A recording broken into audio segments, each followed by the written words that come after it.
اروح اشتري الجبنة الشيدر الاقي الكيلو ب300 جنيه. طب وعلى ايه؟ احنا هنعمل كل حاجة في البيت، كل حاجة، وكل حاجة غالية هنعملها في البيت. اي حاجة غالية وحاسين ان هي غالية اكتبولي في الكومنت، وانا ان شاء الله هعملها لكم بأقل الاسعار وبحاجات متوفرة عندكم في البيت. عاوزين تعرفوا انا عملت الجبنة الشيدر القمر بتاعة الهمبرجر دي ازاي؟ هعرفكم كل حاجة. بصوا كل حاجة هتعرفوها النهاردة ومكونات سهلة وبسيطة ومش غالية خالص. هنعملها النهاردة ببلاش، ايوه ببلاش صدقوني، لان الحاجة كلها عندكم في البيت. تعالوا بقى نشوف عملنا الجمال والقمر والتحفة دي ازاي.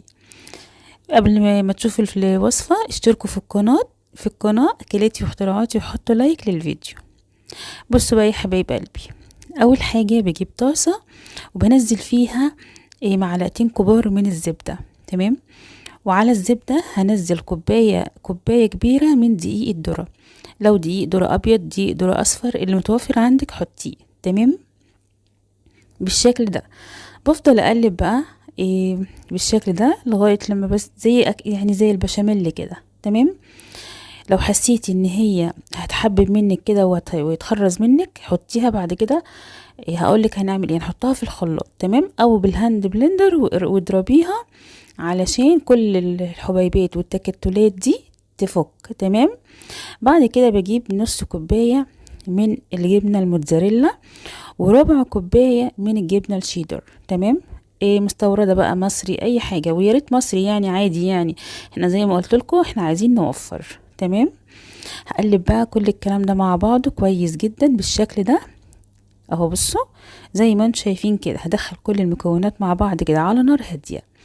بعد كده بطفي عليها النار. بعد كده بجيب بقى الهاند بلندر واروح جايه ضربوها بقى لغايه لما اخليها كريميه خالص مفيهاش اي تكتلات. لو ما عندكيش هاند بلندر تقدري تحطيها في الخلاط. تمام. بحيث ان هي تبقى كده بالشكل ده. بصوا بتمط ازاي وهي لسه اصلا ما عملناش حاجه، بتمط. بعد كده حبايب قلبي، لو هتستخدموا كيس تلاجة، اللي هو الكيس بتاع السندوتشات، سيبوها تبرد شوية. لو هتحطوها في الكيس وهي سخنة، يا ريت يكون كيس حراري، اللي بتسوي فيه الاكل، اللي بتسوي فيه الفراخ المحشية والبط والحاجات دي وتدخليه الفرن. اكياس حرارية. تمام. عشان انتوا عارفين ان الحاجة السخنة بتتفاعل شوية مع البلاستيك ومش كويس على الصحة. بعد كده بدخل بقى المكونات اللي احنا عملناها في الكيس كده، بفردها كده بالنشابة بتاعتي بالشكل ده. وبجيب بقى السكينة الناحية اللي هي مش بتقطع، الناحية اللي هي بصوا اللي هي مش حادة دي. تمام. بحيث بس ان انا عايزة اعمل مربعات كده متساوية على قد اللي يعني زي كده المكعبات بتاعة الجبنة الشيدر اللي انت بتجيبيها من السوبر ماركت، احنا هنقطعها زيها بالظبط. تمام اهو بالشكل ده. بصوا بعد كده حبايب قلبي هحطها في الفريزر او في التلاجة عادي لمدة من نص ساعة كده او ربع ساعة يعني. تمام. عايزاها بس تجمد سنة وخلاص كده اتجمدت وبقت بالشكل القمر اللي انتوا شايفينه ده. طلعتها وقصيتها وهي في الكيس زي ما انتوا شايفين، زي الجاهزة بالظبط. تمام.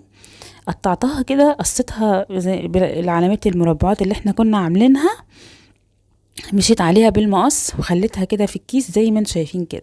شايفين طالعه عامله ازاي؟ عايزه اقول لكم بجد احلى من الجاهزه مليون مره.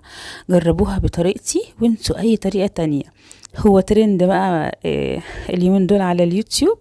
قلت لما اجربه واشوف النتيجه بجد بهرتني، حلوه قوي قوي قوي، وعمري ما هشتريها من بره تاني ابدا. اي حاجه غاليه اعمليها في البيت وبنظافه واحلى كمان. الظاهر ان الغلا ده هيعلمنا الادب وهيخلينا نعمل كل حاجة في البيت، وهيخلينا شاطرين كمان عشان هنعمل كل حاجة في البيت. يعني في حاجات كتير كنا بنشتريها من بره، وعشان الحاجة غالية اتعلمناها وعملناها في البيت. شايفين بقى؟ عايزاكم بقى تحطوا لايك للفيديو وتشتركوا في القناة وفعلوا الجرس عشان يوصل لكم مني كل جديد.